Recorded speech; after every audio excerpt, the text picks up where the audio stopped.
Bonjour tout le monde, bienvenue aux capsules Joe Clé. La construction au Québec, ça marche avec des cartes de compétences, ok? Puis ce système-là est tout croche. Il y a des gens qui sont apprentis 1, qui ont 20 ans de métier. Il y a des gens qui sont compagnons, puis qui valent pas une apprentie 1. Il y a des gens qui vont à l'école pour avoir une carte de construction. Il y a des gens qui n'ont pas besoin d'aller à l'école. Les femmes ont des faveurs. Quand t'es compagnon, t'as des faveurs pour avoir des cartes. On dirait que c'est rare un privilège. Je sais pas trop, mais ça marche pas par la compétence pantoute. Mais la CCQ, eux autres, ils se basent sur ça pour que les qualités de travaux soient bien effectuées. On va discuter de ça. Je vais vous lire 2 paragraphes. Ça, c'est le 20 février 2017. Dans le même texte, ils contredisent un peu, là.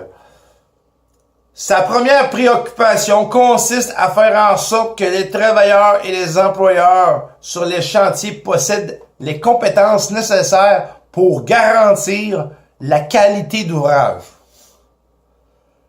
Une carte de compétences garantit une qualité d'ouvrage selon la CCQ. Un autre texte. Certains pensent que les inspecteurs de la CCQ devraient porter un jugement sur la qualité d'ouvrage effectué. On s'entend dessus que c'est pas mal plus efficace un inspecteur qui surveille l'ouvrage effectué que celui sur une carte. OK? Voici donc la CQ est notamment s'assurer que les travailleurs qui réalisent les travaux détiennent des cartes de compétences puis qu'ils soient rémunérés selon la convention collective. Mais c'est pas l'ouvrage des inspecteurs à inspecter si l'ouvrage est bien fait. OK? Ils disent. Les autres, ils se basent sur la carte. That's it. Là, écoutez-moi bien le dernier texte parce que ça fesse fort. En bout de course, avant de payer les entrepreneurs, le client doit déterminer si la qualité de travaux est bien faite. Si le client engage un entrepreneur, c'est parce qu'il connaît pas ça. OK?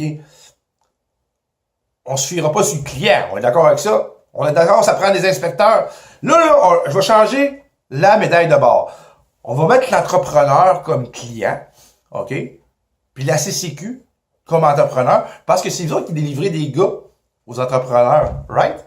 Les entrepreneurs sont pris avec les moins bons, parce qu'ils sont obligés de les prendre quand ils changent de région. Hein?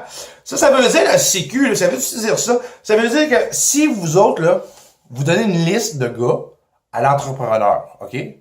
Puis l'entrepreneur, il prend un gars qui est pas bon dans votre liste. Ça veut dire qu'il est pas obligé de vous payer, ça? Hein?